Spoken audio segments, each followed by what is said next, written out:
What's up, YouTube? I'm back again.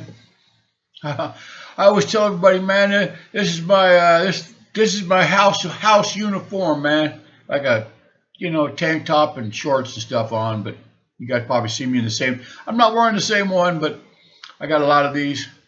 I like wearing them around the house, nice and comfortable. Um, on this channel, not a lot of people look at my videos. They just don't. They look at the shorts, but the long videos they don't have any interest in. I try to title them to where you guys can see that somebody looking outside in, right? If you're inside of a house, man, there might be a lot of stuff going on outside, but you can't see because you're inside the house. But anyways, you guys are in the USA and you are being distracted right and left. They want you guys watching football and fighting over which team is the best and the Republican and Democrat thing and the whole racial thing and all the rest of that stuff. That way you guys aren't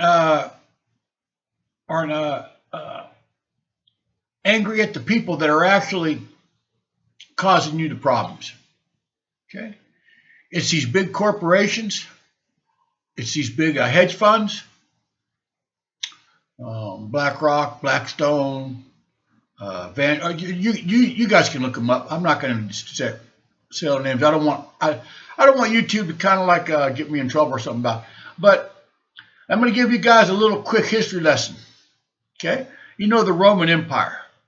Okay, the Romans, they had the gladiators, and they had these gladiators fighting each other.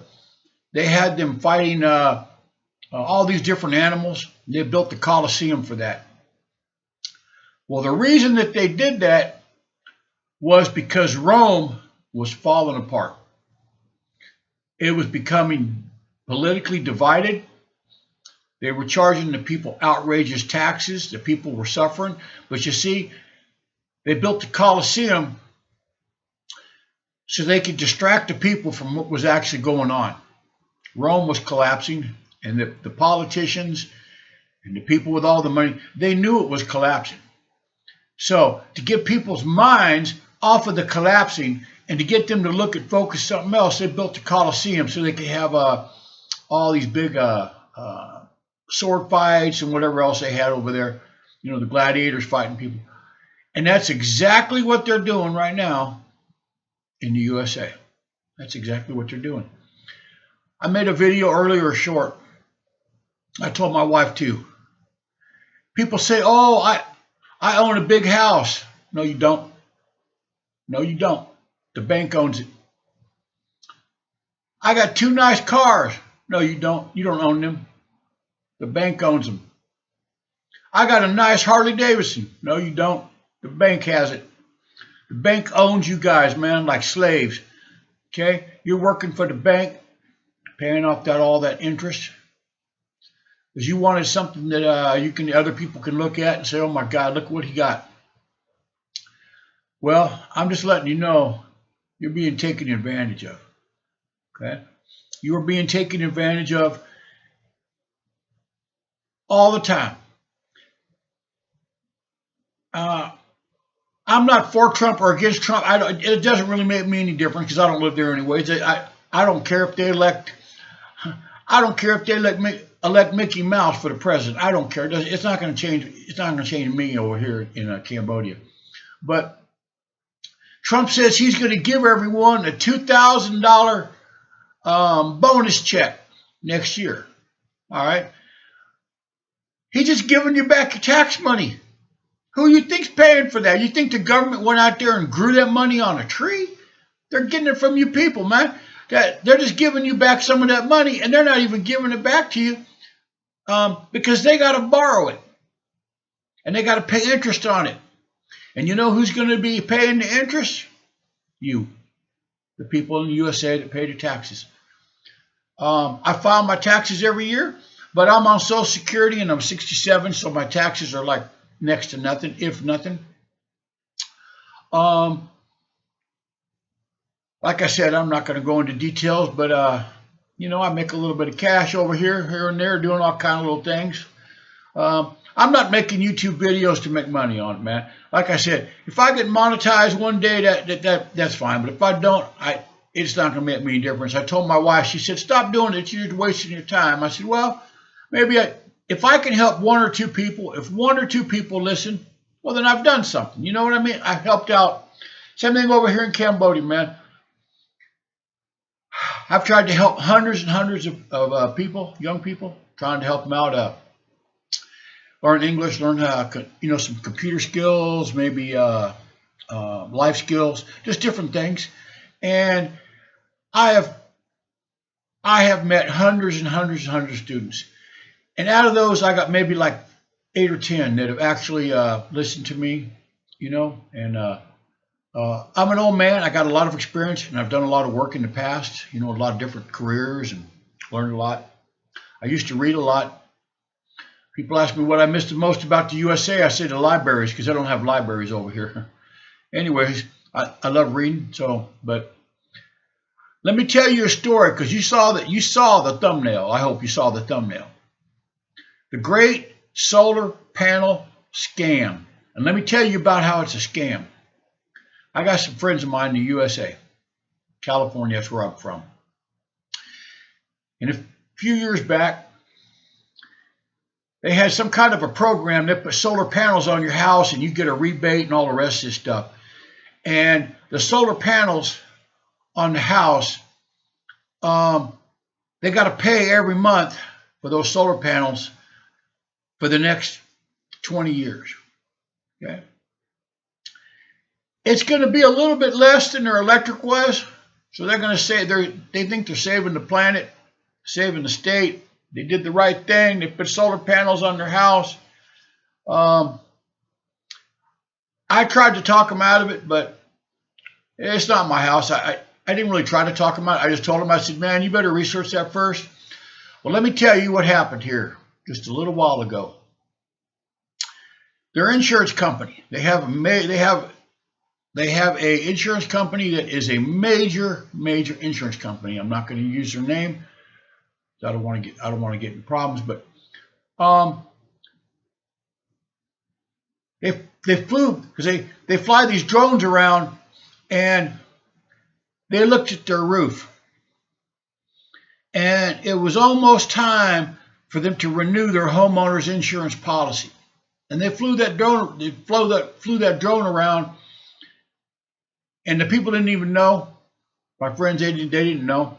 And then one day they get a knock on the door from a roofing inspector. Okay, and he says, "I'm here to inspect your roof for the homeowner's insurance." And they said, "There's nothing wrong with our roof." And he said, "No, I got paperwork right here. If you want to continue your homeowner's insurance, I need to get up on the roof and look around." They said, "Okay." They didn't think anything was wrong with the roof. So he gets up there and looks around and says that they need a new roof on their house. And my friends told me, said, "Go in the attic. It's not leaking or anything. We don't have any problem with the roof." And he said, "Well, if you want to continue with this homeowner's insurance, you're going to have to go get a new roof. Your roof looks like it's going to have some problems, and unless you want your policy canceled, and if you get your insurance, homeowner's insurance or car, any kind of insurance canceled, man, oh man, they got you bent over there." So my friends didn't really have any choice. So they called a roofing company to come out, a couple of them, give them an estimate. And you see, now they got to pull those solar panels off the roof in order to put a new roof on. Okay. They got to pull all those solar panels off, which is going to take a solar company. They got to get a solar company to come out, pull the solar panels off. Okay. They got to get permits for all that. And then when they're done with the roof, they got to get this company to get permits and come put the solar panels back on the roof again, because they're paying every month for those solar panels. And it's going to cost them, or it's costing them, because they're going to do it here soon. $16,000.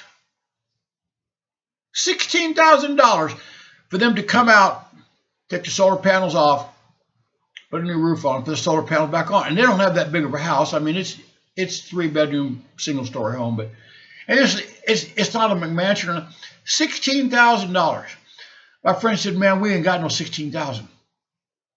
He said, "I'm gonna have to put a whole bunch of that on my credit card, and my credit card charges 21% interest." He said, "I have no choice because I don't want to get my insurance canceled." So that whole thing was a scam. Okay, that whole thing was a scam. He signed the papers, and they got to pay every month for that. And now they're going to have to pay the credit card company, the roofing company, the solar panel company, all that stuff. Plus, I have some friends. I think I said in another video. I have some friends in California, husband and wife. Man, they sell real estate. They're real estate agents, and they said that is one of their worst things, trying to sell a house with solar panels on it, because a lot of people sign leases. They signed papers saying they were going to leave those solar panels on, and in order for them to sell their house, a lot of people don't want to deal with that. So they got to buy out the lease. They got to buy out whatever it is. They got to pay the money off the house, and a lot of those documents that they signed, if they pay that thing off early, it's like an early payoff fee or something. I forget what they call it. And they said, man, when somebody wants to list a house and they see solar panels on it, they tell them, man, you shouldn't have put those on there. If you're going to put solar panels on something, just put them in your backyard, put them on a storage shed or a barn or something, but not your house. So that's why I put the great solar panel scam, because it's a scam. Okay, it's not really saving anybody any money. I got some solar lights outside. They come on at night, pretty cool, look pretty nice, kind of like more for decoration, but I'm not into the solar panel thing. And they really have no choice but to put a new roof on their house. He sent me some pictures of it, and I don't think it looks, to me, I worked on houses for a long time. It didn't really look that bad, but I don't know. So, like I said, every which way you guys go, they're going to take money from you, whether or not it's in these insurance companies. Like I said, he had no choice. If you get your homeowner's insurance canceled, man, that is just, I mean, if you can't get another one, he's got a mortgage on his house. He's got to. People with these car notes, insurance companies, man, they could raise that stuff up as much as they want. You can't do nothing. People living in those 55-plus communities with all the, the HOA fees, and the condos with all the HOA fees. All these politicians, everybody coming out saying they can lower the rates for that. And, all these insurance companies are gonna. No, they can't. That's a lie. They can't tell a business what to charge. They just can't do it. If you live in North Korea, if they want to make it North Korea style, yeah, they can do that. But they can, these insurance companies, they have these insurance commissions and all the rest of that stuff, and they say, well, we have to make a profit, so we have to raise the rates. Well, when you're paying your CEO, $30 million a year, and his assistants, $1 million a year, $500,000, that's how it works. Okay. They're just raking you guys over the coals, man. And like I said, there's $2,000 you're going to get. That's just your tax money you're getting back. You don't get that? You think the government grew that money on a tree? They're just going to go outside on a tree and just pull it off? Come on, man. That's not how it works. He's going to give you $2,000 tax money. That's your money. He's just giving it back to you. But the U.S. government only brings in, I think it's around like $2 trillion a year, but they spend $3.5 trillion or almost $4 trillion a year. And they spend almost, it's coming up, it's not quite there yet, but it's almost going to be $1 trillion a year in interest because they have to borrow that money. So that $2,000 you're getting, like it's a gift. If I went to the bank and I borrowed $2,000 and I had to pay interest back on it, I'm gonna come home and tell everybody, man, I just found $2,000. No, you didn't. You got to pay that back. Okay. So, like I said, I just see, I just don't get, you know. The USA has some really smart people, but you guys need to make them take a test. People need to take a test before they vote. Okay? If they can't pass a simple test, if they can't pass a simple 10-question test, don't let them vote. Because you got these people with the pink hair and whatever else they got going on, man, with the piercings and don't know what gender they're, all that crazy stuff, man. Don't let them people vote, man. They never gonna know. They don't know, man. They don't know. You guys know exactly who I'm talking about. Okay? And if you're one of them, I'm sorry. You're part of the problem. You know? You guys have to take control of the situation over there. And like I said, I'm here to help you guys try to get out of that nightmare. And I told my wife I'm only going to make YouTube for 2 years. And if I help some people, fantastic. If I haven't helped anybody, well, no, well, I tried, you know. Like over here with the teaching and stuff. I've tried, you know. You guys really need to think about leaving that USA, finding yourself a nice little third world country to go to. If you got skills, any kind of skills, you got it going on in a third world country. Let me tell you, they will put you to, they will find work for you. Okay, if you can use a computer like me, I'm pretty good on a computer. I had somebody the other day come ask me if I could make him an app, and I said I can't make an app. I guess I could, but I don't have no interest in trying to make an app. I can use an app, but he wanted to know if could I make an app. I said, man, he said, I know you're good on a computer. I said, well, I'm not that good. I don't know how to make an app. So, anyways, I can always make a little bit of extra money, man. I did something today on a computer for somebody. I downloaded something, printed it off for them, and I charged them $40. Okay, I charged them $40, man. Only took me, I don't know, hour and a half. They brought it over on their phone. That's all they have is a phone. People over here just have phones. They don't have computers. A few do, but seldom have computers. Everybody got phones. He didn't know how to. I had to transfer the file over to my computer and then download it.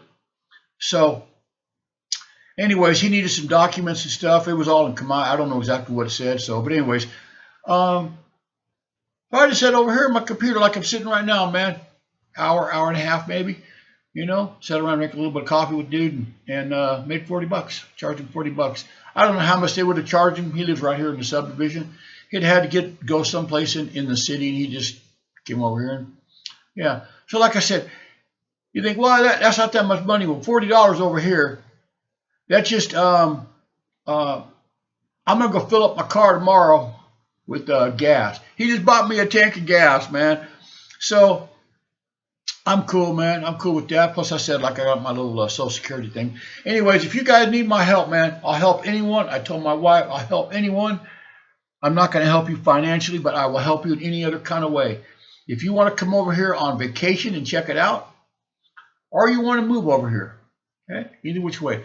You want to come over here on vacation, man, you shoot me an email, and I'll give you my Telegram. I got Telegram. You know, where we can speak live and make sure you ain't no one of these spammers trying to get me into the cryptocurrency thing.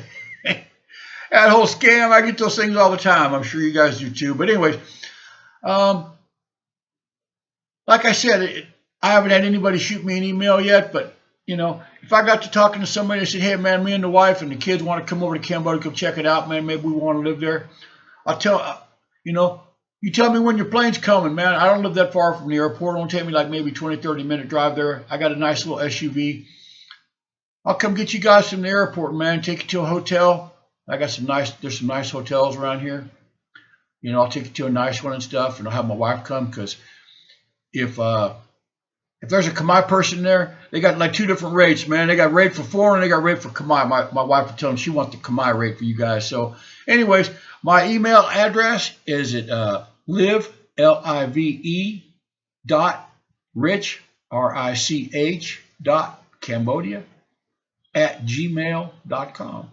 Like I said, if I can help you guys out, man, you know, if I can help out, a brother or a sister from the USA, man, just shoot me an email, and like I said, we'll take it from there. And I hope you guys open up your eyes, man. Look around. Don't let these people. They're just stealing your money. Don't you understand that? They're stealing your money. They're stealing your children's money. They're stealing your future. Everything. They're just taking it right and left. And like I said, I don't let them. They can't really do that to me over here. I'm already set up, man. So, anyways, you guys have a very good. Oh yeah, and if you've watched the video all the way here to the end, would you please click like and subscribe? I'd really appreciate it. Like I said, I'm not really in it for the for the money, because it would take me just too much, and I'm not really, I'm like I said, I'm not doing it for the money. I'm trying to help people out. So you guys have a good one, man. And as the young people say, man, peace out. All right.